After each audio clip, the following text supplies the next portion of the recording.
जय माँ बगलामुखी, जय श्री महाकाल। गुरु माँ देवी ज्ञानेश्वरी जी के श्री चरणों में पुत्र का कोटि कोटि वंदन, नमन चरण स्पर्श माँ। आज हम जानेंगे गुरु माँ देवी ज्ञानेश्वरी जी के आशीर्वाद से कि जब साधक गुरु मार्गी होकर भक्ति करता है तो माता बगलामुखी देवी का साक्षात्कार साधक के जीवन में किस प्रकार होता है।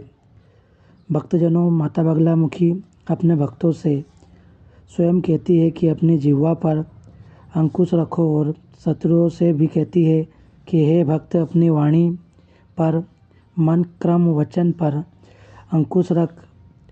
कहाँ कितने शब्दों का प्रयोग करना चाहिए, विशेष ध्यान रख, इसी में तेरा कल्याण होगा।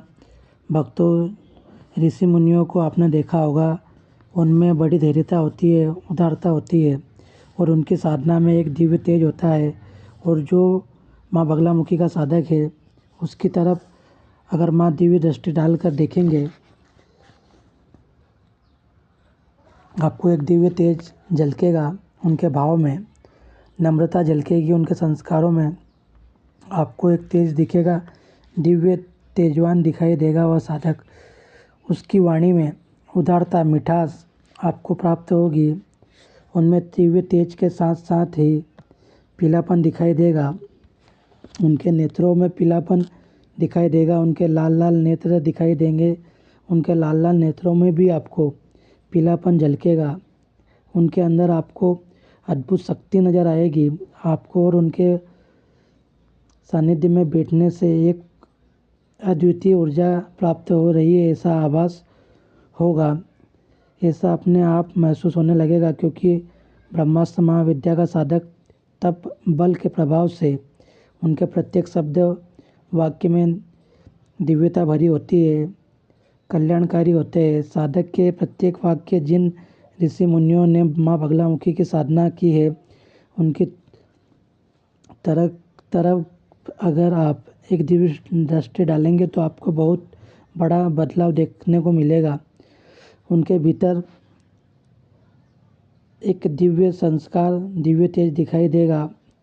उनकी प्रत्येक वाणी में आपको दिव्य तेज और कल्याणकारी शब्द ही सुनाई देगा।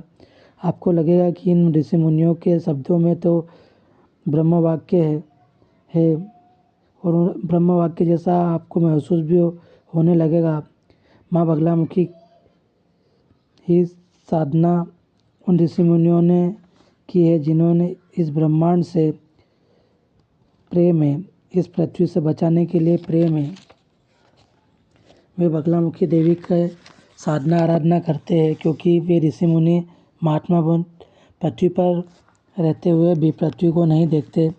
इस प्रकृति को इसलिए नहीं देखते क्योंकि यहाँ मायाजाल बहुत है और मायाजाल में लिप्त होना नहीं चाहते। वे माँ बगलामुखी के साधक है, दिन में केवल पूजन अर्चन करते हैं, लेकिन उनकी दिव्य साधना मध्य रात्रि कालीन ही चलती है और वे रात्रि कालीन अपने निवास से निकलकर साधना में लीन होते हैं। कई साधक अपने घर से अपने मंदिर में माता बगलामुखी का दिव्य आसन लगा करके श्री यंत्र पूजन, मूर्ति पूजन करके और फिर साधना में लीन होते हैं। कई ऋषि मुनि साधक महात्मा रात्रि में खुली आसमान के नीचे साधना करते हैं। खुले आसमान में टिमटिमाते तारों के नीचे माँ भगवती बगलामुखी के प्रकट होने की इच्छा प्रकट करते हैं।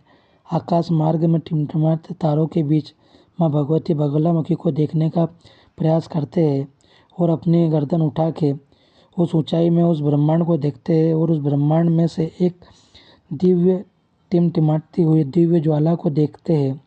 उस ज्वाला का स्वरूप किस प्रकार देखते हैं, लहलहाती लाल ज्वालामुखी और उसमें में पीला समाहित दिव्य ज्वाला से माँ भगवती पीताम्बरा बगलामुखी देवी प्रकट हो रही है और उनमें दिव्य तेज, नेत्रों में लाल, बदन उनका पीला, आभूषण पहने हुए और जीभ को लपलपाती हुई बाहर निकलती हुई और फिर भीतर कर लेती है। ब्रह्मास्त्र सविद्या जीभ निकालते हुए ऐसी प्रतीत होती है मानो पूरे ब्रह्मांड को निगल लेगी। माता इस कार्य में भी पूर्णतः सामर्थ्यवान है। वे प्रलय करने की भी क्षमता रखती है और उसे बचाने की भी। माता ने प्रलय काल से अपने भक्तों को बचाने को ही इस पृथ्वी पर अपना अवतरण लिया है और माँ भक्तों को बचाने में भी सामर्थ्य रखती है और शत्रुओं को परास्त करके अपने भक्तों को विजय दिलाने का भी कार्य माँ बगलामुखी करती है।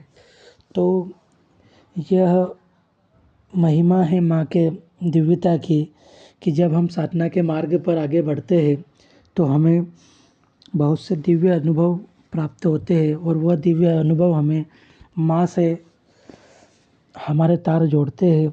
और जब हमारे माँ से तार जुड़ जाते हैं तो साधना के माध्यम से गुरु मार्गी होकर जब हम गुप्त रहस्यों को जानते हुए माँ की साधना करते हैं तो माँ के दिव्य स्वरूप का वह साक्षात्कार होता है जो अन्य लोगों को नहीं हो पाता है।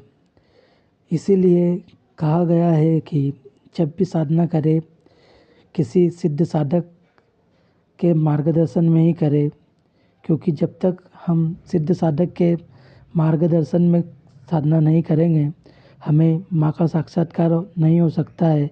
क्योंकि आज जितने भी गुरु हैं सब मानव गुरु है और मानव गुरु के इतने सामर्थ्यवान नहीं होते हैं कि वे माँ से आपका तार जोड़ दे, क्योंकि उनके स्वयं के तार माँ से नहीं जुड़े हैं। वे अब आगे आपके तार माँ से कैसे जोड़ेंगे।